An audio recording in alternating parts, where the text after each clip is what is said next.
warahmatullahi wabarakatuh. Waalaikumsalam warahmatullahi wabarakatuh. Mohon maaf Pak Ustaz ya, saya dari Madura Pak Ustaz. Saking kagumnya sama guru saya hadir. Pertanyaannya begini Pak Ustaz. Sering kali ketika saya hadir di tengah-tengah teman yang mungkin beliau ikut Wahabi, jadi ketika ada pelajaran tabung terbang hadroh belajar di mushola atau di masjid, dia menyebutkan pekerjaan orang Yahudi. Itu pekerjaan orang Yahudi, kata orang itu. Bagaimanakah hukum ketika itu disebutkan kepada orang seperti kita? Pertanyaan pertama Ustaz. Yang kedua, antara bid'ah, dolalah dan hasanah, garis terpenting dari dua hal itu apa Ustaz? Karena memang kadang ditanyakan naswahnya hasanah itu apa? Terkadang saya namanya orang awam, kadang diem tadi. Mungkin sekian. Assalamualaikum warahmatullahi wabarakatuh.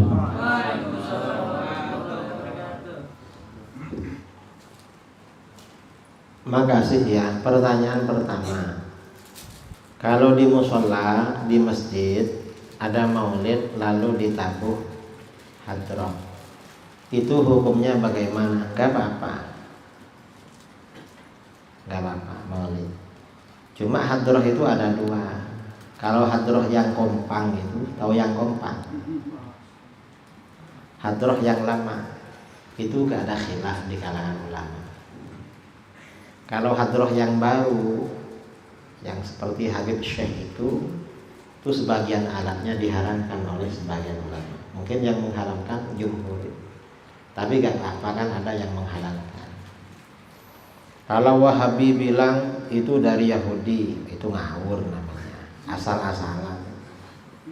Karena di kalangan sahabat ada hadroh dulu, jadi bukan dari Yahudi.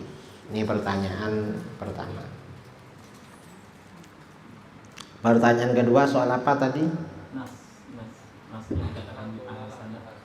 Ya, bid'ah itu bid'ah hasanah. Bid'ah itu bisa dikatakan bid'ah hasanah. Itu dasarnya apa? Milah-milahnya. Kata Imam Izzuddin bin Abdussalam dalam Qawaidul Ahkam, kalau perkara-perkara yang baru itu masuk di bawahnya dalil-dalil wajib, berarti bid'ah hasanah yang wajib. Kalau masuk di bawah naungan dalil-dalil sunnah, berarti bid'ah hasanah yang sunnah. Kalau mubah, berarti bid'ah hasanah yang mubah. Kalau makruh dan haram, bukan bid'ah hasanah, itu namanya bid'ah dhalalah namanya. Jadi dilihat itu kaedahnya masuk wilayah mana. Biasanya para ustadz, para kiai itu tahu itu wilayahnya bid'ah ini masuk ke mana, biasanya tahu. Dan itu para ulama yang menilai, bukan seperti kita. Kita hanya ikut para ulama. Dan itu sudah ada semua ya, persoalan-persoalan yang terjadi di dunia Islam itu ada jawabannya semua dari para ulama. Apakah bid'ah hasanah, apakah bid'ah dhalalah. Wallahu a'lam. Ada lagi? Assalamualaikum warahmatullahi wabarakatuh. Salah satu dalil yang sering mereka pakai adalah surat Al-Maidah ayat 3. Al-yawma akmaltu lakum dinakum wa atmamtu 'alaikum ni'mati wa raditu lakum al-Islam.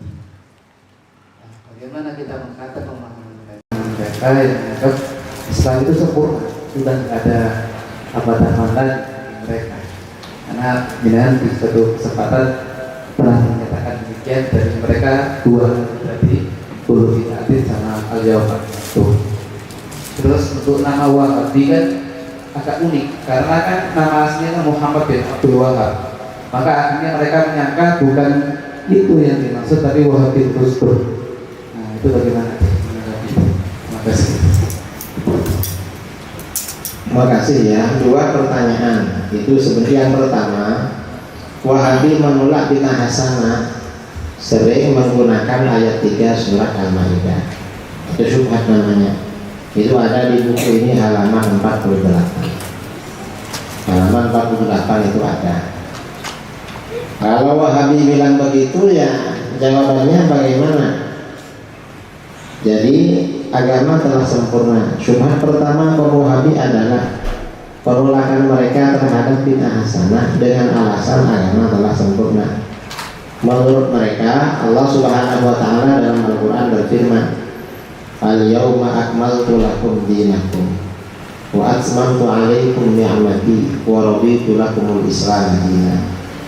Pada hari ini telah kusempurnakan untuk kamu agamamu dan telah kucukupkan kepadamu nikmatku dan telah kuridhai Islam itu jadi agama bagimu. Nah, ini memang yang sering dibawa-bawa sama Wahabi. Al-yauma akmaltu. Ada orang tahlil, nanti mereka bilang haram itu, nggak boleh. Mengapa? Dulu masa Rasulullah nggak ada. Coba waktu istrinya meninggal, siapa yang mimpin tahlil? Nggak ada kan? Dan agama sudah sempurna, nggak perlu ditambah-tambah.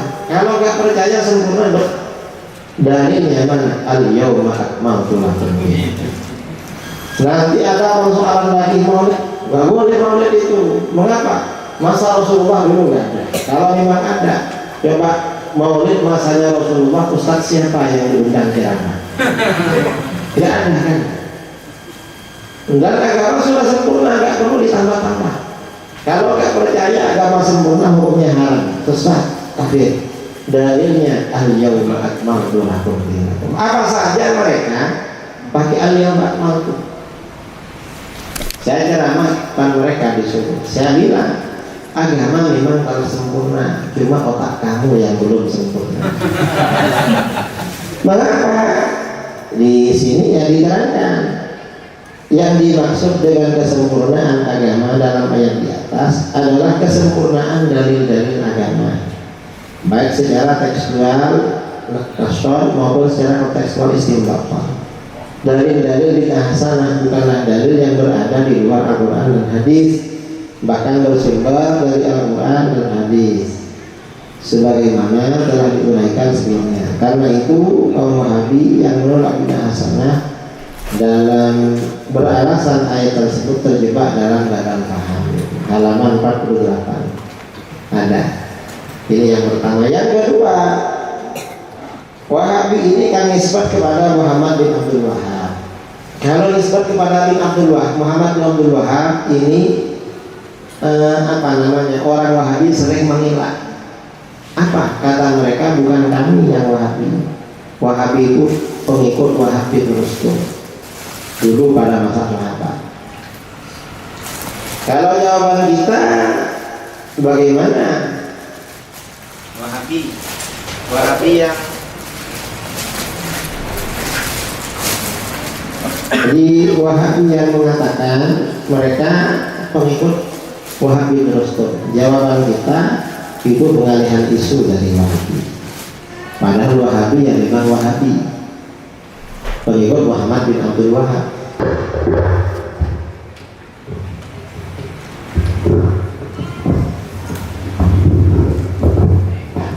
Di kitab-kitab mereka itu ada karena Wahabi itu pengikut Muhammad bin Abdul Wahab. Itu hanya pengalihan isu. Ya kadang-kadang Wahabi yang nggak tahu. Coba mereka tahu ya menerima Wahabi, menerima penamaan Wahabi. Ada lagi? Nggak ada.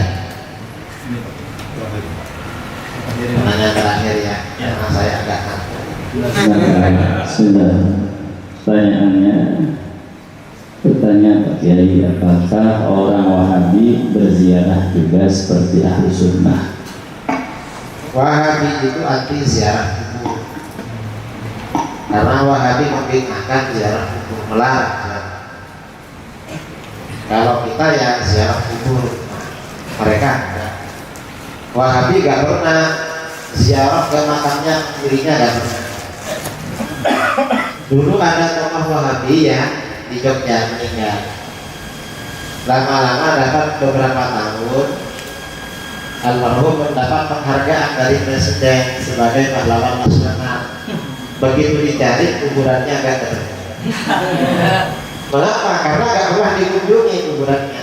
Makanya dilupakan oleh anak-anaknya, oleh jamaahnya dilupakan. Karenanya ikut Wahabi itu bahaya, saudara. Orang yang ikut Wahabi akan menjadi anak durhaka pada orang tua. Karenanya menyekolahkan anak di lembaga Wahabi hukumnya haram. Mengapa? Karena nanti anaknya selain menjadi pengikut aliran sesat, juga akan menjadi anak durhaka pada orang tua. Kau durhaka? Begitu ikut Wahabi, kedua orang tuanya disesatkan sama dia, disyirikkan. Kalau sudah syirik, berarti pernikahannya tidak sah. Berarti dia, si Wahabi ini hasil selingkuh. Kalau mensyirikkan orang tua, jadi durhaka. Setelah mati juga durhaka pada orang tuanya. Durhakanya di mana? Gak mau dibacakan tahlil, gak mau berdoa, gak mau. Ada mantan Wahabi yang ikut Ahlus Sunnah wal Jamaah di Jakarta, ya, di daerah mana? Di Bintang. Pernah undang saya tanya, kenapa undang saya? Saya ini mantan Wahabi. Kenapa mantan Wahabi? Ya karena orang tua dulu dekat dengan Wahabi. Istri saya Wahabi, mertua juga Wahabi. Saya ketika ngelamar istri saya, mertua tanya, kamu perlu apa di sini? Saya melamar anak bapak yang namanya adik kelas kuliah saya di IPB Bogor. Lalu dia tanya, kamu ini aswaja apa Wahabi? Kalau kamu Ahlus Sunnah, saya nggak mau ambil menantu kamu. Tapi kalau Wahabi, kamu saya terima jadi menantu saya. Saya bilang, jangan khawatir Pak, saya ini Wahabi pula. Hanya nikah. Dia ini Pak ketika masih Wahabi, dulu Kiai kan, ayah saya ini dekat ketika menjelang wafatnya, di masa-masa tuanya dekat dengan Kiai lokal. Kiai kampung lah, sering datang ke rumahnya Kiai. Ketika ayah ini meninggal, oleh Kiai mau dibacakan talqin, saya marahi Kiai. Tidak usah pakai, itu bid'ah, pergi. Akhirnya tidak dibacakan. Artinya apa? Orang itu kalau ikut Wahabi, ketika orang tuanya masih hidup itu durhaka, setelah meninggal durhaka. Ya orang-orang nggak boleh baca talqin, nggak boleh baca tahlil, nggak boleh ada. Padahal itu dibutuhkan. Namanya hati-hati ya, punya anak jangan dimasukkan ke lembaga Wahabi agar tidak menjadi anak durhaka orang tua. Saya kira itu ya, ini setengah 10. Banyak yang kita bahas tadi karena sebagian sudah mulai ngantuk. Kita tutup waktu. Sebelumnya saya serahkan kepada Suhaibul Majlis Al-Furqan